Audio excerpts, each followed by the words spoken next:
नमस्कार साथियों, गिरदारी की मैथ्स में आपका स्वागत है। आज अपन करेंगे ईपीएफओ का मैथ का पेपर। तो पहला क्वेश्चन है, एक न्यूनतम संख्या जब 8, 13, 17 से विभाजित किया जाता है। जब एक न्यूनतम संख्या को 8, 13, 17 से विभाजित किया जाता है तो शेषफल 5 रहता है। जब उसी संख्या को 9 से विभाजित किया जाता है तो शेषफल ज्ञात कीजिए। तो शेषफल ज्ञात कीजिए। देखिए, सबसे पहले बात कर रहा है कि 8, 13, 17 से किसी संख्या को विभाजित किया जाता है तो 5 शेषफल रहता है। तो अपन ज्ञात करेंगे। सबसे पहले में संख्या कौन सी है, और न्यूनतम संख्या की बात कर रहा है। तो अपन क्या करेंगे, इन तीनों नंबरों का एलसीएम लेंगे। इन तीनों नंबरों का जब एलसीएम लेंगे तो इनका एलसीएम कितना आएगा, तीनों का गुणनफल इनका एलसीएम होगा। तीनों का गुणनफल इनका एलसीएम क्यों होगा, क्योंकि यहाँ पर जो दो अंक हैं, दो दो नंबर हैं 13 और 17, ये अभाज्य नंबर हैं, तो ये किसी भी संख्या से नहीं कटेंगे। तो इनका गुणनफल और 8 का गुणनफल इनका क्या होगा, एलसीएम होगा। जब तीनों को आप गुणा करोगे तो 13 अंटू 104, 13 को 8 से गुणा करोगे तो 104 हो जाएगा। 104 को आप 17 से गुणा करोगे तो आपके पास में कितना हो जाएगा, ये हो जाएगा 17 चौको 68, और यहाँ से 17 एकम 17, 1768। फिर कह रहा है कि 5 शेषफल रहता है। यदि 1768 को 8, 13 और 17 से विभाजित करेंगे तो ये पूर्णतः विभाजित होगा, लेकिन ये कह रहा है कि 5 शेषफल और रहता है। तो अब संख्या कितनी हो गई आपके पास में, तो आपके पास में संख्या हो जाएगी 1773। संख्या कितनी हो जाएगी, 1773। फिर कह रहा है जब उसी संख्या को 9 से विभाजित किया जाता है, यानी कि 1773 को 9 से विभाजित किया जाए तो शेषफल कितना होगा। तो देखिए शेषफल कितना होगा, 9 से विभाजित करने पर शेषफल कितना आएगा। तो 9 से विभाजित करने का नियम होता है कि अंकों का योग 9 से विभाजित होना चाहिए, तो शेषफल उतना ही बचता है। या पर 0 आएगा तो शेषफल 0 बचेगा। देखिए 7 और 3 कितने हो गए, 10 हो गए। 10 और 7 कितने हो गए, 17, और 17 और 1 18। 18 जो है अंकों का योग कितना आ गया, 18, और 18 जो है 9 से पूर्णतः विभाजित है। तो यहाँ पर शेषफल कुछ भी नहीं बचेगा। शेषफल क्या बचेगा, 0। यानी कि ऑप्शन नंबर सी जो है आपका राइट आंसर होगा। क्योंकि 9 से जब भी आपको विभाजित करने को कहा जाए तो आपको सीधा सीधा ये देखना है कि यदि अंकों का योग 9 से विभाजित हो रहा है तो पूरी वो संख्या जो है वो 9 से पूर्णतः विभाजित होगी। जब अंकों का योग 9 से विभाजित हो जाता है तो संख्या पूर्णतः 9 से विभाजित होती है। यहाँ पर अंकों का योग जो है कितना आ रहा है, 18 आ रहा है, और 18 जो है 9 से पूर्णतः विभाजित है। इसीलिए संख्या जो है 1773 ये 9 से पूर्णतः विभाजित होगी, और जब पूर्णतः विभाजित होगी तो शेषफल कितना बचेगा, 0 बचेगा। यही आपका आंसर होगा। ऑप्शन नंबर सी जो है आपका राइट आंसर होगा। अगला क्वेश्चन देखिए। अगला क्वेश्चन कह रहा है कि 3x + 4y बराबर 10z और 2z + y बराबर 7x है, तो कौन सा विकल्प इनमें से सही होगा। यहाँ पर क्वेश्चन को हल करने से पहले आपको ऑप्शन देखने हैं कि ऑप्शन में किस फॉर्मेट में आंसर दे रखा है। आप यहाँ पर देख रहे होंगे कि यहाँ पर भी x और z है, यहाँ पर भी x और z हैं, यहाँ पर भी x और z हैं, और यहाँ पर तीनों हैं x + y बराबर z। लेकिन इनमें कोई किसी के साथ भी न्यूमेरिकल वैल्यू नहीं दे रखी है, तो ये तो ऑप्शन नहीं हो सकता। इन तीनों में से ऑप्शन होगा तो अपन को y को हटाना है। तो अपने पास में जो समीकरण है वो समीकरण कौन सी आएगी, समीकरण आएगी देखो 3x + 4y बराबर 10z। ये आपके पास में पहली समीकरण है। दूसरी समीकरण आपके पास में 2z + y बराबर 7x, ये आपके पास में दूसरी समीकरण है। यहाँ से आपको y को हटाना है। तो देखो y का हटाने के लिए आपको क्या करना पड़ेगा, यहाँ पर y के साथ में कितना है, 4 है। तो यहाँ पर भी 4 बनाने के लिए 4 से इसको मल्टीप्लाई करोगे, 4 से गुणा करोगे। जैसे 4 से गुणा करोगे तो आपके पास में यहाँ से आ जाएगा 8z + 4y, 8z + 4y बराबर 7 चौक 28x, 7 चौक 28x आ जाएगा। ठीक है। इसके बाद में आपको क्या करना है, तो देखिए इसके बाद में आपको क्या करना है, x इधर है ना, तो x को इधर लेके आओगे, इधर से इधर लेके आओगे ना। तो देखिए समीकरणों को कैसे लिखेंगे। पहली समीकरण लिखा जाएगी आपके पास में 3x + 4y - 10z बराबर 0। इसके बाद में इधर क्या लिखाएगा, दूसरे समीकरण को कैसे लिखेंगे, दूसरे समीकरण आ जाएगी आपके पास में x के नीचे x और y के नीचे y लिखना है। तो देखिए 28x, 28x इधर प्लस का है, इसको इधर लेके जाओगे तो ये माइनस का हो जाएगा, यानी कि इधर जाके किसका हो जाएगा, माइनस का 28x। तो यहाँ से कितना हो जाएगा, माइनस का 28x, फिर प्लस यहाँ कितना है 4y, तो यहाँ से सीधा सीधा आ जाएगा 4y, और यहाँ कितना है 8z, तो सीधा सीधा आ जाएगा प्लस 8z, और बराबर में आ जाएगा 0। अब यहाँ से देखिए क्या करना है आपको, यहाँ से लिखना है आपको घटाने पर, जैसे ही घटाओगे तो देखो ये प्लस का है, ये सॉरी ये माइनस का है, तो ये किसका हो जाएगा, प्लस का हो जाएगा, ये माइनस का हो जाएगा और ये माइनस का हो जाएगा। अब यहाँ से देखिए माइनस प्लस कट जाएंगे और प्लस प्लस जुड़ जाएंगे, तो 28 और 3 कितने हो गए, 31x, कितने हो गए 31x। यहाँ पर चिन्ह किसका है, माइनस का, यहाँ पर चिन्ह किसका है, यहाँ पर चिन्ह है माइनस का, तो यहाँ पर आ जाएगा माइनस, और माइनस का कितना आ जाएगा 10 और 8 कितने हो जाएंगे 18z, और बराबर में 0, बराबर में कितना आ जाएगा 0। देखो यहाँ से 31x इधर रखेंगे और बराबर 18, माइनस का 18z है, इसको इधर भेज देंगे, तो ये प्लस का कितना हो जाएगा 18z, और यही आपका आंसर होगा 31x बराबर 18z, 31x बराबर 18z, जो कि ऑप्शन नंबर बी है, ऑप्शन नंबर बी है। कैसे किया मैं आपको एक बार फिर से बता देता हूँ कैसे किया। देखिए मैंने सबसे पहले समीकरण 1 को लिखा है 3x प्लस 4y बराबर 10z, समीकरण 2 है 2z प्लस y बराबर 7x। सबसे पहले मैंने देखा कि जो ऑप्शन है उसमें जो आंसर है वो x और z की फॉर्म में है, तो मेरे को निश्चित रूप से y को हटाना है। जब मैं y हटाऊंगा तो यहाँ पर कितना है 4y है, 4y है, तो मैं क्या करूँगा कि यहाँ पर भी y को 4y बनाने के लिए मैं इसको 4 से गुणा करूँगा, 4 से जैसे गुणा किया मैंने तो यहाँ पर कितना हो गया 4y हो गया।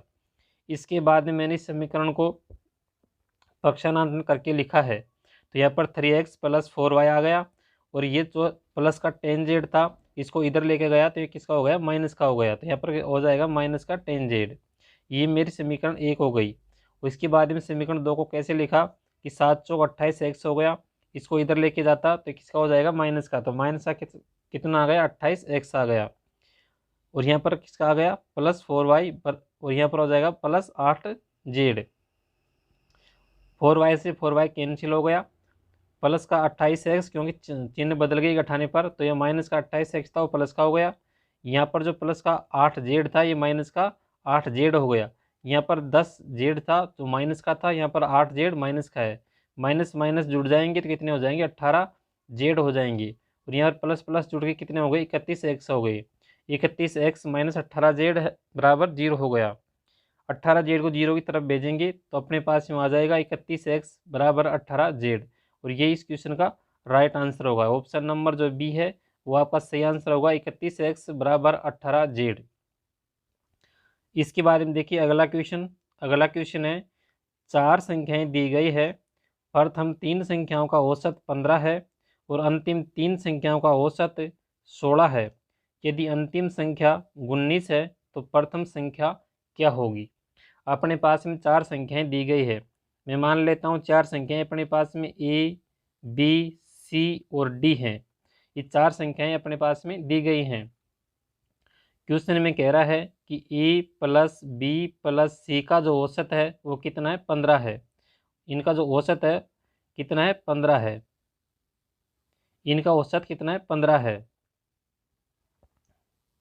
तो देखिए संख्याओं का योग ज्ञात करने के लिए अपन क्या करते हैं, औसत को जो है संख्याओं की संख्या से गुणा करते हैं कि कितने नंबर अपन को दिए गए हैं, तो अपने पास में उन संख्याओं का योग आ जाता है। जैसे अपने पास में भी प्रथम 3 संख्याओं का औसत 15 दे रखा है, तो इन 3 संख्याओं का योग ज्ञात करने के लिए अपन क्या करेंगे 15 इंटू 3 कर देंगे, 15 इंटू 3 कर देंगे। जब 15 इंटू आप 3 करोगे तो आपके पास में कितना आ जाएगा, देखो तो आपके पास में आ जाएगा यहाँ से 45। इन संख्याओं का योग कितना आ जाएगा 45, 15 × 3 = 45। संख्याओं का जो योग होगा तो कितना हो जाएगा 45 हो जाएगा, यानी कि A plus B plus C का जो योग होगा वो कितना हो जाएगा 45। इसी प्रकार से फिर कह रहा है कि अंतिम 3 संख्याओं का औसत 16 है।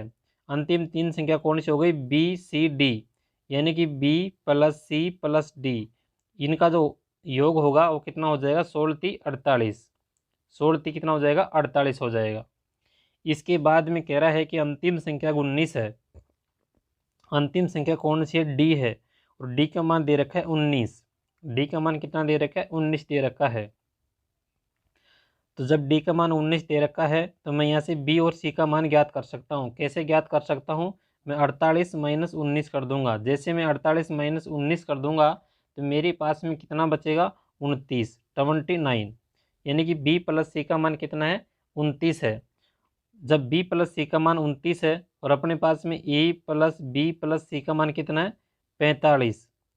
ए प्लस बी प्लस सी का मान कितना दे रखा है, यहाँ से देखो 45। तो मैं इसमें से पी प्लस सी का मान निकाल दूंगा तो मेरे पास किसका मान आ जाएगा, ए का मान, जो कि क्वेश्चन में पूछा गया है कि ए का मान कितना है, यानी कि प्रथम संख्या अपने पास में कितनी है। तो सीधा सीधा मैं कर दूंगा 45 माइनस 29, और जब 45 माइनस 29 करूँगा तो मेरे पास आंसर आ जाएगा 16, जो कि ऑप्शन नंबर आपका सी जो है राइट आंसर होगा। ऑप्शन नंबर सी आपका राइट आंसर होगा।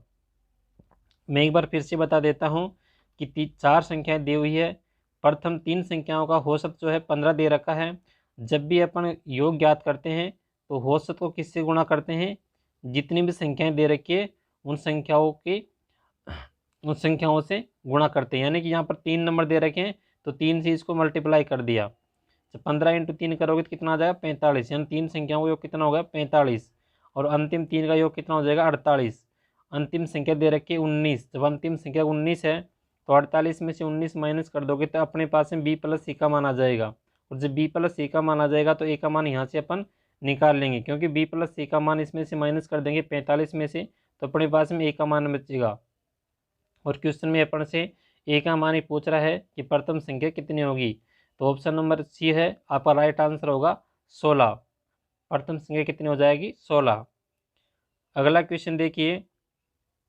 अगला क्वेश्चन है 65,500 रुपये की एक धनराशि को वार्षिक 5% के साधारण ब्याज दर पर निवेशित किया जाता है। यदि 24 वर्षों बाद मिश्र धन की 3/4 राशि को निकाला जाता है तो शेष राशि ज्ञात कीजिए। देखो 65,500 रुपये की कोई धनराशि है। धनराशि कितने की है, 65,500 रुपये की, और इसको जो है 5% की दर से 24 वर्षों के लिए निवेशित किया जाता है। साधारण ब्याज कैसे निकालते हैं, ऐसे निकालते हैं। साधारण ब्याज कैसे निकालते हैं, साधारण ब्याज का सूत्र होता है मूलधन इंटू दर इंटू समय बटा 100। और अपन ने भी यहाँ पर क्या लिखा है, ये आपका मूलधन हो गया, यहाँ से आपकी दर हो गई, और यहाँ से आपका समय हो गया। तो यहाँ से अपन ब्याज निकालेंगे तो देखो यहाँ से 2 जीरो से 2 जीरो कैंसिल हो जाएगी। आपके पास में जो बचेगा वो कितना बचेगा, तो आपके पास में यहाँ से देखो 455 इंटू 24 इंटू 5 करोगे तो ये हो जाएगा 120। कितना हो जाएगा, 120। जैसे आप 455 इंटू 120 करोगे तो आपके पास में कितना आ जाएगा, देखो जीरो की तो जीरो आ जाएगी, 12 पंजू 60, और 60 की भी जीरो, हासिल का 6, 60 और 6 66, और 72 और 6 78। आपके पास में ये संख्या, ये नंबर ब्याज आ जाएगा आपके पास में 78,400। अब आपको मिश्रधन ज्ञात करना है, तो मिश्रधन ज्ञात करने के लिए आप इसमें जो है मूलधन और जोड़ना पड़ेगा, यानी कि 65,500 इसमें और जोड़ दोगे तो आपके पास मिश्रधन कितना आ जाएगा, तो देखो आपके पास मिश्रधन आ जाएगा 1,44,100। इसके बाद में कह रहा है कि मिश्रधन की 3/4 राशि को निकाल लिया जाता है, यानी इस राशि का जो है 3/4 निकाल लिया जाता है। जब 3/4 निकाल लिया जाता है तो शेष कितना बचता है, यानी टोटल मान कितना है, 4 है, 4 में से 3 निकालेंगे, शेष कितना बचेगा, 1, यानी कि 1/4 राशि अपने पास में बचेगी। तो अपन सीधा सीधा इसका 1/4 निकाल लेते हैं। जैसे 1/4 निकालोगे तो 4 से इसको काटोगे तो कितनी बार कट जाएगा, तो यहाँ से देखो कितनी बार कट जाएगा, 4 3 12, 6 चौका 24, भाग टूट की सुबह, और यहाँ से 36,025 कितना आ जाएगा, 36,025। तो शेष राशि होगी कितनी हो जाएगी, 36,025 हो जाएगी। ऑप्शन नंबर सी जो है आपका राइट आंसर होगा। कैसे किया, इस प्रकार से क्या, देखो साधारण ब्याज पर कोई राशि निवेशित की गई है, दर 5% है, समय 24 वर्ष है। मैंने साधारण ब्याज निकाल लिया, किस सूत्र से निकाला है, मूलधन इंटू दर इंटू समय बटा 100 से। साधारण ब्याज मेरे पास आ गया 78,400, 78,400 साधारण ब्याज आ गया। इस ब्याज में मैं अगर मूलधन जोड़ दूंगा तो मेरे पास में मिश्र धन आ जाएगा, जो कि कितना आ गया, 1,44,100। और इसका जो है 3/4 राशि मैंने निकाल ली है। तो 3/4 राशि को निकाल ली तो शेष राशि कितनी बचेगी, 1/4। और इसका 1/4 कितना होता है, 36,025। यानी मेरे पास अब राशि कितनी बचेगी, 36,025 राशि रुपये बचेंगे। तो इस क्वेश्चन का आंसर हो जाएगा 36,025। अगला क्वेश्चन देखिए, एक ठोस बड़े गोले की त्रिज्या 14 सेंटीमीटर है। यदि पिघलाकर 8 बराबर छोटे ठोस गोले बनाए जाते हैं, सभी 8 छोटे गोले के कुल पृष्ठीय क्षेत्रफलों का योग कितना होगा। तो देखिए, सबसे पहले हम बात करते हैं छोटे और जो बड़े गोले हैं इनका जो आयतन होगा वो बराबर होगा।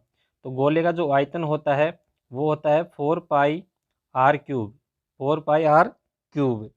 तो देखिए, बड़े गोले के आयतन को दर्शाते हैं कैपिटल R³ से, और बराबर होगा किसके, तो ये हो जाएगा बराबर 4πr² इंटू 8। 8 क्यों लिखा, क्योंकि छोटे जो गोले हैं उनकी संख्या 8 है। तो यहाँ से देखिए 4π से 4π कैंसिल हो जाएगा, अपने पास में आ गया R³ बराबर हो जाएगा R³ इंटू 8, R³ इंटू 8। इनका जो आयतन होगा वो बराबर होगा। यहाँ से देखिए कैपिटल R का मान दे रखा है अपने पास में 14, तो 14 इंटू 14 इंटू 14 बराबर हो जाएगा R³ इंटू 8। जैसे आप इसको काटोगे तो देखिए ये सब 2 बार कट जाएंगे, तो अपने पास आ जाएगा 7 इंटू 7 इंटू 7, और बराबर हो जाएगा R³। तो यहाँ से जो R का मान आ जाएगा अपने पास में कितना आ गया, 7। यानी जो छोटे गोले हैं उनकी जो त्रिज्या होगी कितनी होगी, 7 सेंटीमीटर होगी। जब त्रिज्या अपने पास में आ गई तो कुल पृष्ठीय क्षेत्रफल अपन ज्ञात कर सकते हैं। कैसे ज्ञात करेंगे, देखिए कुल पृष्ठीय क्षेत्रफल का सूत्र होता है 4πr², 4πr²। ये तो एक गोले का कुल पृष्ठीय क्षेत्रफल है। अपने पास में 8 छोटे गोले हैं, तो 8 का निकालना है तो इसको 8 से मल्टीप्लाई और कर देंगे। तो देखिए हो जाएगा अपने पास में 4 इंटू पाई का मान होता है 22/7 इंटू R², और R का मान कितना है अपने पास में यहाँ से 7 है, तो 7 इंटू 7 इंटू 8। इसको काटेंगे तो देखो 7 से 7 कैंसिल हो जाएगा, 7 से 7 कैंसिल हो जाएगा। अपने पास में देखो 22 चौक का 88 हो जाएगा, इंटू 7 8 कितने हो गए, 56, 7 8 कितने हो गए, 56। 88 इंटू 56 करोगे तो आपके पास में आ जाएगा 4928, 4928 सेंटीमीटर जो है, 4928 सेंटीमीटर स्क्वायर जो है आपका क्षेत्रफल आ जाएगा। यानी कि ऑप्शन नंबर जो है बी है आपका राइट आंसर होगा, 4928 सेंटीमीटर स्क्वायर। कुल पृष्ठीय क्षेत्रफल कितना होगा, 4928 सेंटीमीटर स्क्वायर। 2 ही फॉर्मूले यहाँ पर काम आए हैं आपके पास में। एक तो गोले का आयतन कितना होता है, तो गोले का आयतन जो होता है वो होता है 4πr³ होता है, और गोले का पृष्ठीय क्षेत्रफल होता है 4πr²। अगला क्वेश्चन देखिए, अगला क्वेश्चन है 3 संख्याओं का योग 118 है। यदि पहली संख्या और दूसरी संख्या का अनुपात 3:4 है, और दूसरी संख्या और तीसरी संख्या का अनुपात 5:6 है, तो तीसरी संख्या ज्ञात कीजिए। अपने पास में 3 संख्याएं हैं। मैं कहता हूँ एक पहली संख्या को ए नाम दे दिया, दूसरी संख्या को बी नाम दे दिया और तीसरी संख्या को सी नाम दे दिया। ये कह रहा है कि पहली संख्या और दूसरी संख्या का अनुपात कितना है, तो पहली और दूसरी का अनुपात है 3:4। इसके बाद में कह रहा है कि दूसरी और तीसरी संख्या का अनुपात 5:6 है, 5:6 है। जो संख्या दी गई है उसका अनुपात उसके नीचे अपन ने लिख दिया। इसके बाद में क्या करते हैं, इन दोनों को मल्टीप्लाई करते हैं तो 6 चौका 24 हो जाएगा। इसको इससे मल्टीप्लाई करेंगे तो 5 चौको 20 हो जाएगा, और इसको इससे मल्टीप्लाई करेंगे तो 5 × 3 15 हो जाएगा। अब तीनों संख्याओं का जो अपने पास में अनुपात आया है, ये अनुपात आ गया 15:20:24। इन तीनों को जोड़ोगे तो अपने पास में कितना आ जाएगा 59। कितना आ जाएगा 59, यानी तीनों का योग कितना है 59। और ये 59 एक्चुअल वैल्यू नहीं है, किसी में आ गया अपने पास में यूनिट में, अपन किसी मान लेते हैं यूनिट में। और इसका मान कितना दे रहा है क्वेश्चन में 118, यानी 59 यूनिट का मान कितना है 118। तो एक का मान कितना हो जाएगा 2, एक का मान कितना हो जाएगा 2 हो जाएगा। अपने पास क्वेश्चन में पूछा है तीसरी संख्या ज्ञात कीजिए। तीसरी संख्या कितनी है 24। तीसरी संख्या कितनी है 24 है। तो एक्चुअली मान कितना हो जाएगा 24 को अपन क्या करेंगे 2 से गुणा कर देंगे।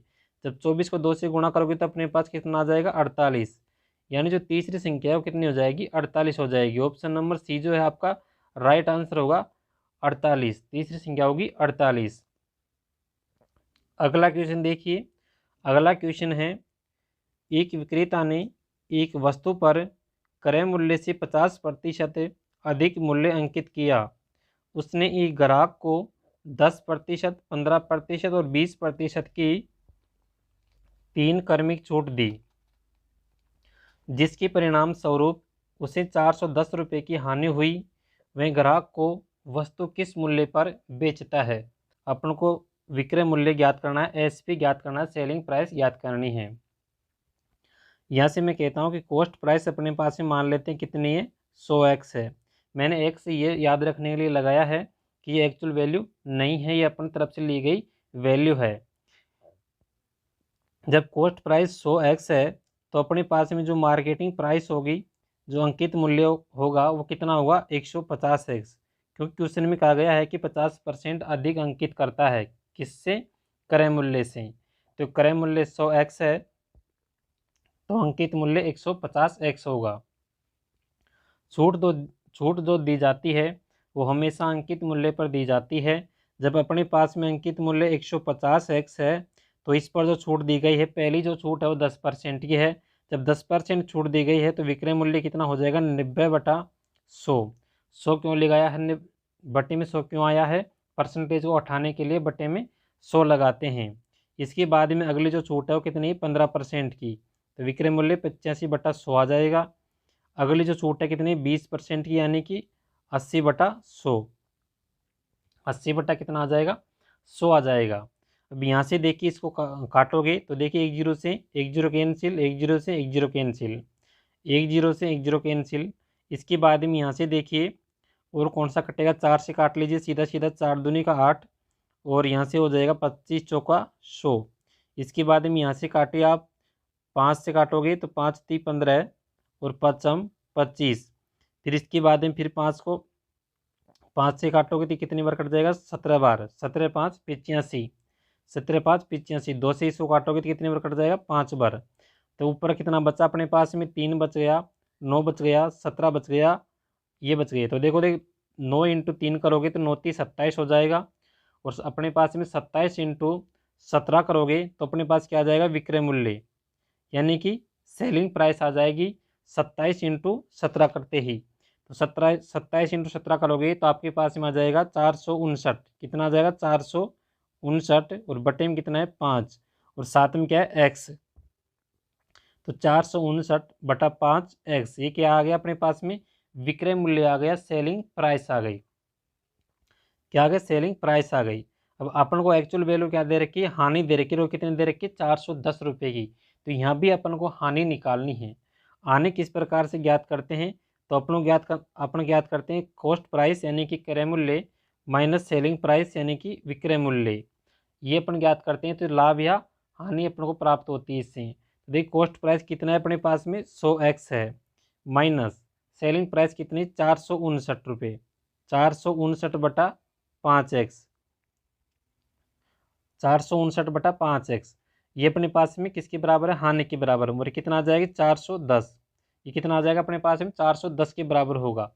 तो जैसे 410 के बराबर करोगे तो यहाँ से देखिए इसको हल करोगे तो ये देखो 5 इससे गुणा हो जाएगा 500 हो जाएगा। और 500 से 459 माइनस करोगे तो आपके पास में बच जाएगा कितना 41x/5 बराबर 410, 41x/5 बराबर 410। इसको काटोगे तो देखिए 41 से 41 कैंसिल कितनी बार हो जाएगा 10 बार। और यहाँ से x का मान कितना आ गया आपके पास में 50, क्यों आया 5 इधर जाके 10 से गुणा हो जाएगा, तो यहाँ से x का मान कितना आ गया 50 आ गया। जब x का मान 50 आ गया तो अब आपको कुछ भी नहीं करना, जो अपन को मान दे रखा है ना, यहाँ पर एस पी का मान अपने पास आया था, कितना आया था 459/5x। यहाँ पर x की जगह 50 रखना है।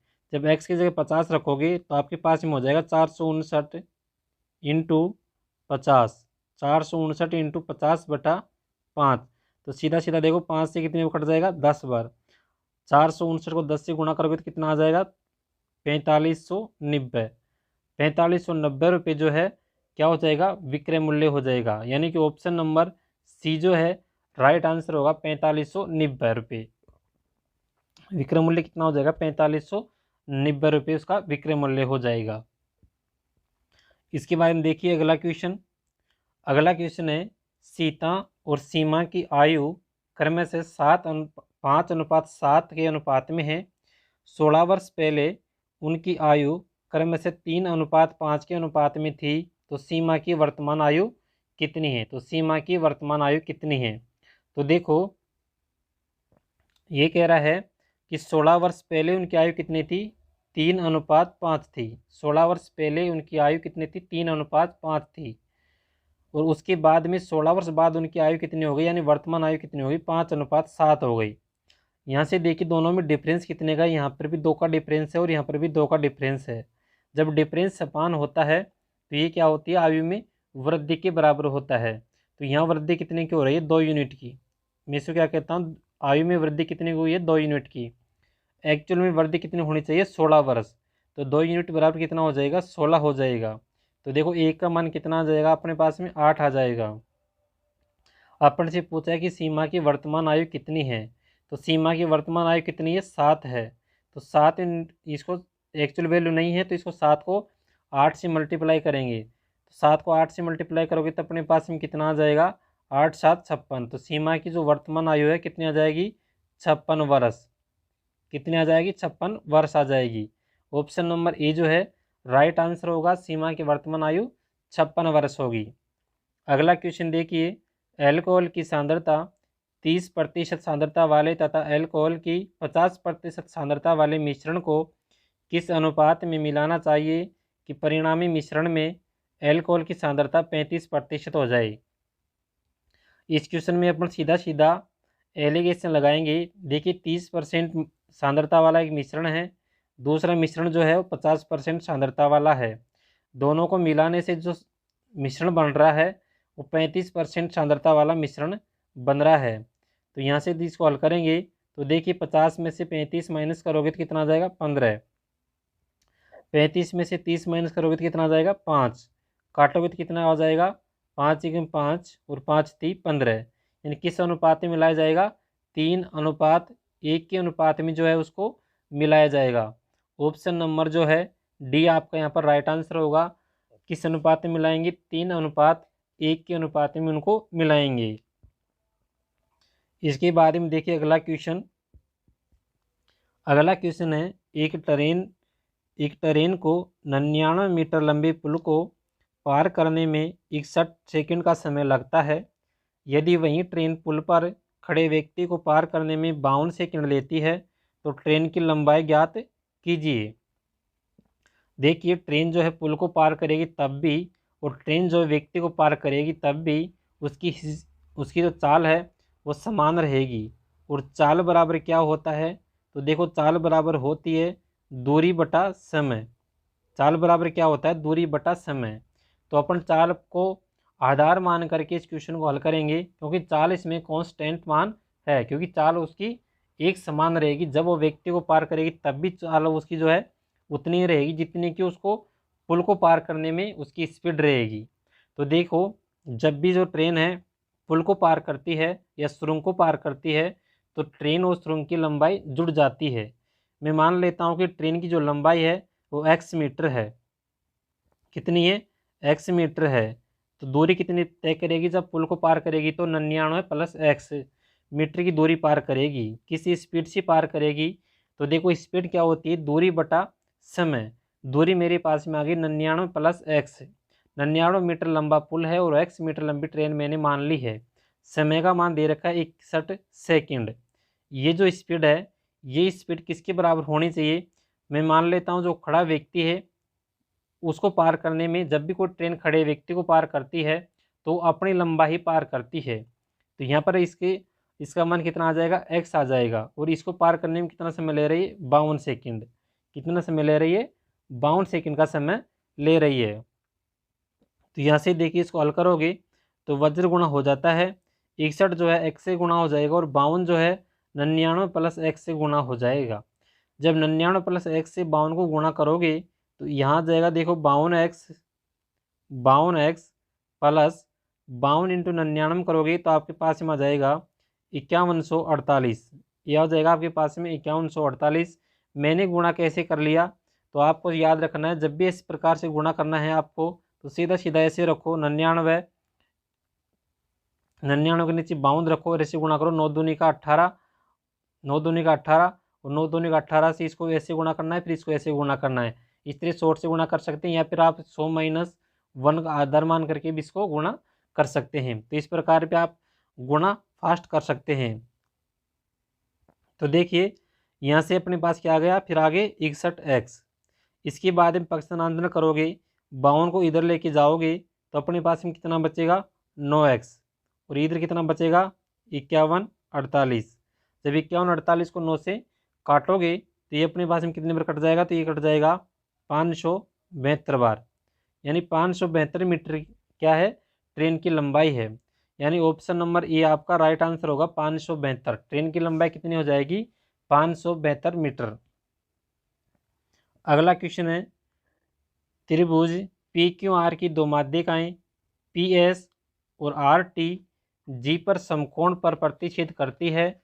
यदि पी एस 9 सेंटीमीटर और आर टी 6 सेंटीमीटर है तो आर एस की लंबाई कितनी है? ये कोई त्रिभुज है। देखो मैं यहाँ से त्रिभुज लेता हूँ,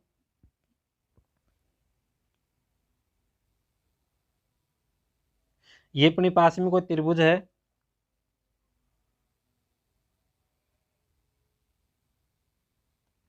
ये अपने पास में एक त्रिभुज है।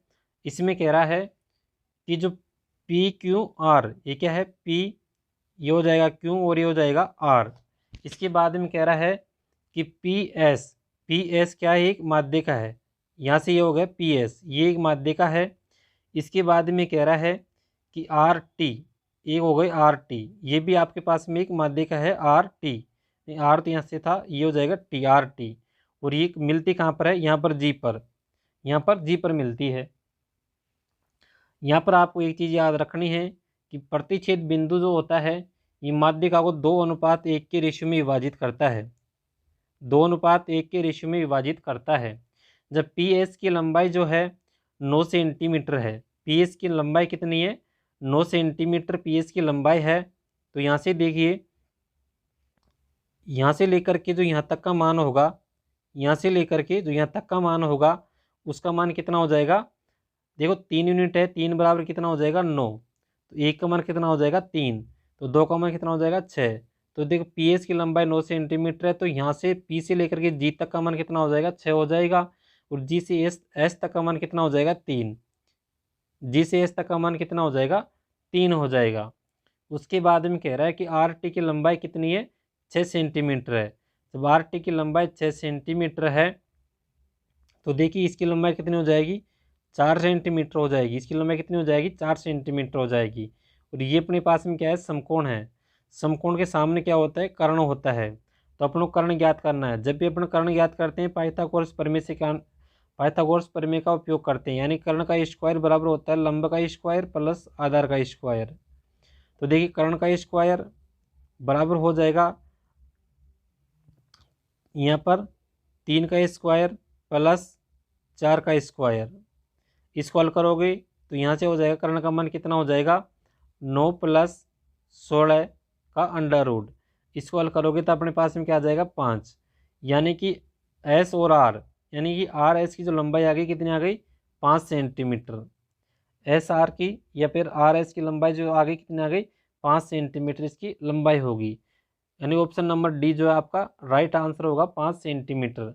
केवल आपको एक चीज़ याद रखनी है यहाँ पर कि माध्यिका में जो ये बिंदु जिस पर माध्यिका आपस में कटती है, वो बिंदु जो माध्यिका को 2:1 के रेशियो में विभाजित करता है। ये चीज़ याद रखनी है। यही चीज़ आपको याद है तो आप इस क्वेश्चन को बहुत ही आसानी से हल कर सकते हैं। अगला क्वेश्चन देखिए, अगला क्वेश्चन है, एक नाव 60 घंटे में धारा के प्रतिकूल 300 किलोमीटर और 60 घंटे में धारा के अनुकूल 540 किलोमीटर की दूरी तय करती है। स्थिर जल में नाव की गति ज्ञात कीजिए। देखिए, मैं कहता हूँ आपको समय ज्ञात करना है, तो समय कैसे होगा, या फिर स्पीड ज्ञात करनी है। तो देखो, स्पीड क्या होती है, चाल होती है दूरी बटा समय। अपन को दूरी दे रखी है 300 किलोमीटर, समय दे रखा है 60 घंटे, समय दे रखा है 60 घंटे। हल करोगे तो आपके पास में स्पीड कितनी आ जाएगी, 6×5 = 30, यानी कि 5 किलोमीटर प्रति घंटा, 5 किलोमीटर प्रति घंटा। और ये धारा के प्रतिकूल है, तो धारा के प्रतिकूल है तो किसका मान आ गया, B - W का। P मैंने धारा का मान B मैंने नाव की स्पीड मानी है, और W जो है धारा की स्पीड मानी है। तो प्रतिकूल में दोनों की चाल घट जाती है, तो इसका मान किसका मान आ गया, B - W का मान 5 किलोमीटर प्रति घंटा आ गया। उसके बाद में कह रहा है कि 540 किलोमीटर की जो दूरी है वो 60 घंटे में तय करती है। तो देखो, यहाँ से जो आ गई स्पीड कितनी आ गई, 7 किलोमीटर पर आवर, सॉरी 7 नहीं आएगा, यहाँ से आएगा 6×9 = 54, यानी कि 9 किलोमीटर पर आवर। और ये 9 किलोमीटर पर आवर क्या आ गया, B + W, यानी कि नाव और धारा की जो चाल है वो आ गई 9 किलोमीटर प्रति घंटा, क्योंकि जब अनुकूल जाती है तो दोनों की स्पीड जुड़ जाती है। तो देखो, यहाँ से अब इस क्वेश्चन को हल करोगे तो अपने पास में कैसे आएगा, B - W का मान दे रखा है 5 किलोमीटर प्रति घंटा, जो कि यहाँ से आ गया 5 किलोमीटर प्रति घंटा। और B + W का मान जो आया अपने पास में कितना आ गया, 9 किलोमीटर प्रति घंटा, 9 किलोमीटर प्रति घंटा। यहाँ से जब भी आपको नाव क्या पूछा, स्थिर जल में नाव की गति, नाव का मतलब B की गति पूछी है। जब भी B की गति निकालनी होती है तो इन दोनों को जोड़ करके 2 का भाग दिया जाता है। दोनों को जोड़ोगे तो कितना हो जाएगा, 14, और 14 में 2 का भाग दोगे तो कितना हो जाएगा, 7 किलोमीटर प्रति घंटा। 7 किलोमीटर प्रति घंटा जो है स्थिर जल में नाव की चाल होगी, यानी ऑप्शन नंबर जो B है आपका राइट आंसर होगा, 7 किलोमीटर प्रति घंटा। तो ये जो आपके आज क्वेश्चन आपने हल किए हैं इस सेशन में, ये जो सारे के सारे क्वेश्चन हैं ये EPFO से के पेपर से संबंधित है। EPFO की जो अभी एग्ज़ाम होगी, EPFO की शायद जून में जो इसकी एग्ज़ाम है उसका ये पेपर है, उसमें से क्वेश्चन लिए गए हैं।